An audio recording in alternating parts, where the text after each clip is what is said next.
জিতলে তো তখন ট্রফি নিয়ে বাসায় ঘুমাবো, এটাই। স্পেশালি আমি তো চোখে এমনি একটু কম দেখি, মনে হয় যে সবাই খেলা দেখবে, মানে প্রপার খেলা দেখবে। এবার হচ্ছে কি বল নিয়ে কোনো ফাজলামি হবে না, সবাই অ্যাকচুয়ালি বলের সাথে সাথে ব্যাটের জোর দেখবে এন্ড ব্যাটের সাথে সাথে বলের জোর দেখবে। হেরে গেলে এই যে আপনাদের সামনে এসে কান্না করবো। প্র্যাকটিসে তো আসলে খুব ছোট জায়গাতে অল্প কিছু মানুষ নিয়ে প্র্যাকটিস করা হয়, মাঠে দেখা যাচ্ছে বড় পরিসরে অডিয়েন্সের একটা প্রেসার থাকে। প্লাস হচ্ছে কি এখানে দেখা যায় সন্ধ্যা হয়ে গেছে, লাইট ঠিক মতো চোখে দেখতে পারা যায় না। স্পেশালি আমি তো চোখে এমনি একটু কম দেখি, সো আমার জন্য একটু ডিফিকাল্ট, বাট ট্রাই করছি যে টিমের হয়ে ভালো কিছু দেওয়ার। আমরা তো মেয়েরা অনেক ছোট ছোট, অ্যাকচুয়াল তো প্লেয়ার না, এখানে তো আসলে জাতীয় ক্রিকেটার যারা তাদের খেলার ফিল্ড এটা তো আমাদের জন্য একটু বড়। তারপরও হচ্ছে গিয়ে এটা তো আসলে আমাদের জন্য খুবই সিরিয়াস কিছু সেটা না, আমরা মজা করে খেলছি, তো সবাই একসেপ্ট করে নিচ্ছে and সবাই হচ্ছে গিয়ে আরো সাহস দিচ্ছে, তো এটাই।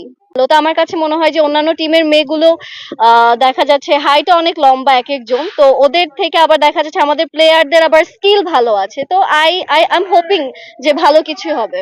আর হেরে গেলে তো হেরে গেলাম, খেলায় হার জিত দুটোই থাকবে, তো একসেপ্ট করে আগামী দিনের জন্য আবার প্রিপারেশন নিব যদি সামনের বছর আবার ক্রিকেট হয়।